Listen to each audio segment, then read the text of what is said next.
श्री गणेशाय नमः। श्री गुरुवे नमः। श्री गिरिजादेव्यै नमः। नमः पूर्वेभ्यः पूर्वजेभ्यः ऋषिभ्यश्च। समस्त ज्योतिष प्रेमी सज्जनों का मैं अपने YouTube channel doctor Ramesh Chandra Joshi में हार्दिक अभिनंदन और स्वागत करता हूँ। आज ज्योतिष के अन्य विषयों के प्रवाह में आपको ले जाना चाहता हूँ। गुरु शुक्र अस्त में विवाह लग्नों पर घमासान भाग 2। सज्जनों, जैसे कि गुरु और शुक्र अस्त में, एक के अस्त और एक के उदय होने पर विवाह लग्नों के सूत्रधार कौन हैं? सर्वप्रथम शुक्रास्त में विवाह मुहूर्त का शोधन किसने किया था, ये आज मैं आपको बताना चाह रहा हूँ। सज्जनों, सन 1949 में मई और अप्रैल में शुक्र ग्रह अस्त थे। उस समय शुक्र ग्रह के अस्त होने पर सबसे पहले विवाह लग्न निकाला था, विवाह लग्न का शोधन किया था विश्व विजय पंचांग के संपादक और ज्योतिष के मूर्धन्य उस समय के भारतवर्ष के सर्वोपरि विद्वानों में गिने जाने वाले स्वर्गीय पंडित हरदीप त्रिवेदी, कुछ लोग जिन्हें हरदीप शर्मा भी कहते हैं, उन्होंने इस मुहूर्त का शोधन किया था। पंडित विजय लक्ष्मी पंडित, जो उस समय अमेरिका में भारत की राजदूत थी, उनकी पुत्री के विवाह के लिए। और इसके बाद हमारे कूर्मांचल ज्योतिष जगत में इसका विधिवत प्रारंभ किया आचार्य आनंद भास्कर पंचांग के यशस्वी संपादक और ज्योतिष विषय पर 30 से अधिक ग्रंथों के लेखक आचार्य श्री पूज्यपाद भास्करानंद लोहनी जी, जो हमारे पारिवारिक मित्र भी थे और मेरे भी प्रति आपका काफ़ी स्नेह था, उनकी अध्यक्षता में एक अखिल भारतीय ज्योतिर्विद सम्मेलन हुआ संवत 2033 में। 2033 में वह सम्मेलन श्रीमद् जगत गुरु शंकराचार्य जी के सानिध्य में हुआ, जिसमें समस्त शीर्षस्थ धर्माचार्यों पंचांगारों ने गुरु और शुक्र किसी एक के अस्त होने में विवाह आदि, विशेष करके विवाह आदि मंगल कार्य हो सकते हैं, ऐसा निर्णय दिया था। जिसमें हमारे पाठक जन जिन्हें इस विषय में जिज्ञासा है, वे आचार्य भास्करानंद लोहनी जी द्वारा प्रणीत ज्योतिष संहिता पृष्ठ संख्या 180 को देख सकते हैं। इस निर्णय को आचार्य भास्करानंद लोहनी जी की अध्यक्षता में जो निर्णय हुआ था शंकराचार्य जी की सन्निधि में, उस समय 18 पंचांगकारों ने इसको स्वीकार किया था। और काशी के 2 प्रमुख संगठनों ने, काशी ज्योतिर्विद समिति और भारतीय कर्मकांड मंडल ने भी गुरु शुक्राष्टमी में विवाह का आदि हो सकते हैं, ऐसी व्यवस्था दी थी। और काशी की शीर्ष और सर्वोच्च परिषद काशी विद्वत परिषद ने भी ब्राह्म देव प्रजापत्य और आर्ष विवाहों को छोड़ करके अन्य सभी विवाह आदि शुक्र या गुरु एक के अस्त और एक के उदय होने पर हो सकते हैं, ऐसा निर्णय दिया था।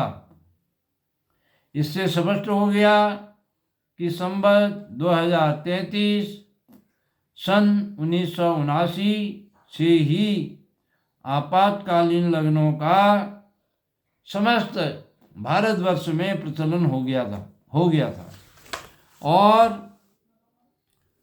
वर्तमान समय के ज्योतिष के बहुत शीर्षस्थ, जिन्हें सिद्धांत संहिता हो रहा, तीनों स्कंदों पर जिनका समान अधिकार है, और जो संस्कृत के भी बहुत प्रकांड विद्वान हैं, डॉक्टर सुरेश चंद्र मिश्र जी, जिनने ज्योतिष पर अभी तक 50 से अधिक ग्रंथों को लिखा है, अनेक ग्रंथों पर व्याख्या की है। उन्होंने अपने मुहूर्त मंगलम नामक ग्रंथ में स्पष्ट किया है कि आपातकाल में गुरु और शुक्र के अस्त होने पर विवाह कार्य हो सकते हैं। इस प्रकार से हमारे शीर्षस्थ विद्वानों की तो इसमें रिहाई है ही, लेकिन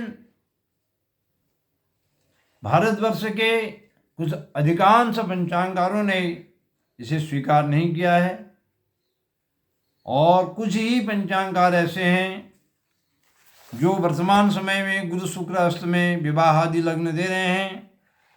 उसमें भारतवर्ष का सबसे प्राचीन पंचांग जो महाराष्ट्र से निकलता है, उसे कहते हैं दाते पंचांग, सिद्ध विजय पंचांग और बद्रिकाशी पंचांग मध्य प्रदेश का।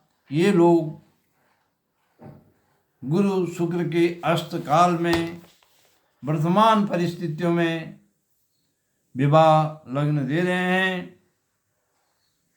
और हमने अपने इस श्री तारा प्रसाद दिव्य पंचांग में संवत, वर्तमान संवत जो अभी चल रहा है, संवत 2080, इसमें आपातकालीन विवाह लग्न रहस्य विशेषांक करके बहुत ही विस्तृत प्रमाण गुरु और शुक्र के अस्तकाल में विवाह आदि मंगल कार्यों के करने के लिए दिए हुए हैं। जो जिज्ञासुजन हैं वे ध्यानपूर्वक इसको पढ़ सकते हैं।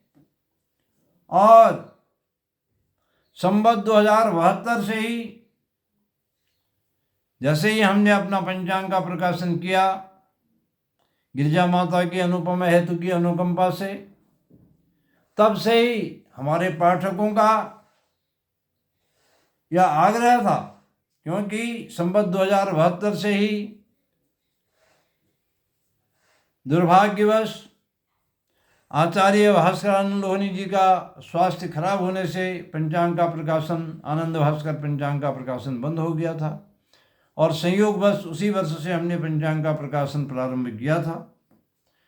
तो इस विषय पर हमने बहुत शोध किया, और शुक्रास्त एवं विवाह लग्न निष्पक्ष विवेचन नामक शीर्षक से हमने बहुत ही शोधपूर्ण एक लेख श्री तारा प्रसाद दिव्य पंचांग संवत 2073 के पृष्ठ संख्या 15 पर दिया था।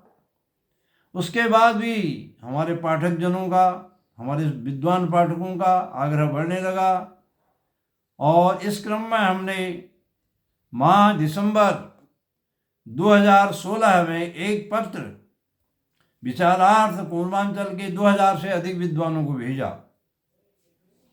और इस संबंध में पूर्वांचल के 500 से अधिक विद्वानों के पत्र और संदेश हमको प्राप्त हुए, जिनका वर्णन यहाँ पर हम नहीं दे सकते हैं। आपातकालीन लग्नों की उपयोगिता को देखते हुए हमने संवत 2075 में भी पृष्ठ संख्या 38 पर भी अनेक शास्त्रीय प्रमाण दिए, और इस संबंध में पूर्वांचल के जिन 500 से अधिक विद्वानों के हमें संदेश प्राप्त हुए, कुछ विद्वानों के नाम हमने इस आपातकालीन विवाह लग्न रहस्य विशेषांक के पृष्ठ संख्या 4 पर दिए हैं। अर्थात पूर्वांचल के भी जो ज्योतिष शास्त्र के मूर्धन्य विद्वान हैं, पूज्य पुरोहित वर्ग है, उन सब की इसमें सहमति है। और वर्तमान समय की मांग भी है। इसलिए हमारा पूज्य पुरोहित वर्ग से और जो विवाह योग्य जातक हैं उनके माता पिता से यह विनम्र निवेदन है कि आपातकालीन वर्तमान समय वर कन्या की प्रौढ़ावस्था, इन सब को देखते हुए आप एक ग्रह के उदय और एक ग्रह के अस्त होने पर, गुरु के उदय शुक्र के अस्त में, शुक्र के उदय गुरु के अस्त में निसंकोच विवाह लग्नों का संपादन कर सकते हैं। वर्तमान परिस्थितियों में उनमें कोई दोष नहीं है। और आगे भी मैं इस संबंध में आने वाले अपने धारा प्रवाह वीडियो में इस संबंध में बहुत ही अधिक प्रकाश डालने वाला हूँ। आपको अगर मेरी बातें अच्छी लग रही हों तो आप हमारे वीडियो को लाइक कीजिए, शेयर कीजिए और अपने इष्ट मित्रों को, बंधु बांधवों को अधिक से अधिक इसको प्रेषित कीजिए और सब्सक्राइब कीजिए। इन्हीं शब्दों के साथ श्री गिरिजा माता के पावन चरणों का नख ज्योति का ध्यान करते हुए मैं अपनी दिव्य वाणी, अपनी वाणी को यहीं पर विराम देता हूँ। आपका भविष्य मंगलमय हो, इसी शुभकामना के साथ हरि ओम तत्सत। ओम श्री गिरिजा देवी नमः।